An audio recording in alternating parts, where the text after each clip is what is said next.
Hi BookTube, here I am with the TBR 3.5 Takedown Challenge that was started on Shannon's channel. I'll link that down below, and her channel is called Leaning Lights. And the purpose of this challenge is to get as much of your huge TBR pile down as possible. And if you're anything like me, your TBR pile is massive. It takes place between the 8th and the 10th of April. And basically I think it starts midnight on the 8th and it runs through right to the end of the Sunday night. And you just to try and read as much as you can in that time. But it seems like it's pretty free and easy. There's no sort of pressure to do anything more than you can. It's just a challenge to sort of focus your reading and get those huge piles down. There's actually a Twitter page set up that you can go on, and I think there's daily challenges going to be put on there, and there's chances to win things, and you know, you can keep up to date with your progress and linking with everybody else's as well. And that's the at TBR Takedown, and I'll put that in the description box as well. There's 4 parts to this challenge. And the first one is to read a standalone book, and so the one I've chosen is A Room of One's Own by Virginia Woolf. This is quite a small book, but it'll be my very first Virginia Woolf. I've never read Virginia Woolf, and it's time I did, and I think this is it's not fiction, it's sort of, it says it grew out of a lecture that Virginia Woolf delivered at Girton College, Cambridge in 1928. And I think it's talking about feminism and women writers. And it says, but you may say, we asked you to speak about women in fiction, what has that got to do with A Room of One's Own? So I'm presuming Virginia explains that in this book. So that's what I'm going to be reading for my standalone, A Room of One's Own by Virginia Woolf. The second challenge is a book from your most recent book haul. So for that one I am going to be reading Lobsters, and this is by Tom Ellen and Lucy Iverson, so it's a male and female collaboration. This looks like it's just a fun, lovely read. If anybody is a fan of Friends, they'll know what you mean when you say you find your lobster, because it's one of those things that Phoebe talks about when the lobsters are in the, you know, the tank waiting to be selected at a restaurant, and it might be the little like love of the life and they go around holding the claw. So I think it's based on finding your lobster, i.e. your soulmate. And it says on the back, Sam and Hannah have just a summer before you need to find the one, the lobster. But fate works against them with awkward misunderstandings, the plotting of friends and their own fears of being virgins forever.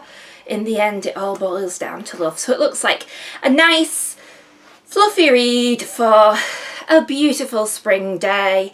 You know, they meet, there's a misunderstanding, and probably you're guaranteed a happy ever after. So that's from my most recent haul. So looks like a fun book. It's absolutely beautiful cover. Really nice pictures of lobsters on it, and fun colours, and nice red spine. So that's what I'm going to do for my most recent haul book. The third one is to catch up with a series.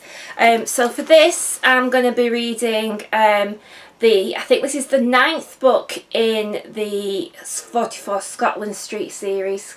All these books have got beautiful covers, and these are by Alexander McCall Smith, who's probably one of the most prolific writers around. He produces about 4 books a year with different series, standalones. His probably most famous series is the #1 Ladies Detective Society Agency. So this, I've not read that one, but the 44 Scotland Street, it's set in a street in Edinburgh, in one of the tenement buildings that's been broken up into flats, and it's the inhabitants of the flats. And they are just lovely, heartwarming tales of the inhabitants and Edinburgh life. And Edinburgh itself is a huge part of the book. And I've had this on my shelf for a while, and I know that there's another one coming out later this year in the series. And I think it's the kind of thing that I have where if I read up to every one that I've got, I haven't got one when I need one, because sometimes it's only Alexander McCall Smith that will do.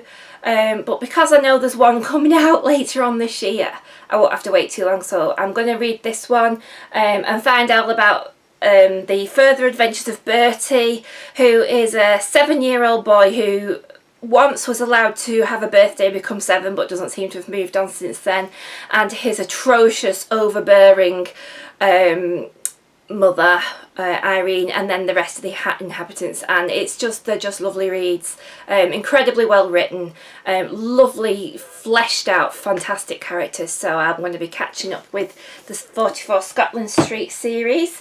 And the final challenge in this TBR Takedown is to read a book that's been on your TBR shelf the longest. Well, I couldn't actually find which one had been on the longest, because there's books that's been on there quite a while.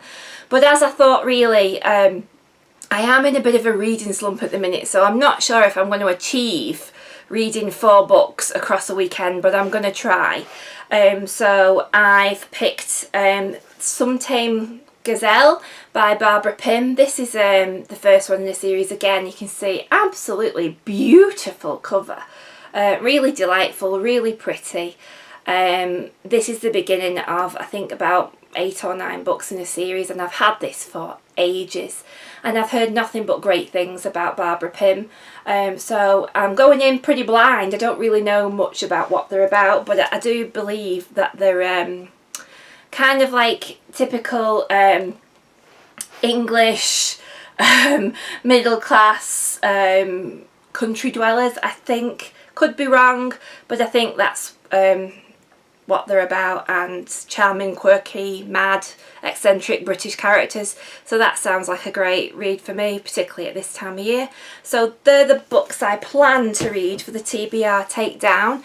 I'll be interested to hear if any of you are taking part and what it is you're planning on reading. I hope as many people can join in, and then we can all have a good chat about books. And I'll let you know how I get on nearer the time, but that's the 8th to the 10th of April, so that's my planned pile, and I'll see you all soon. Bye!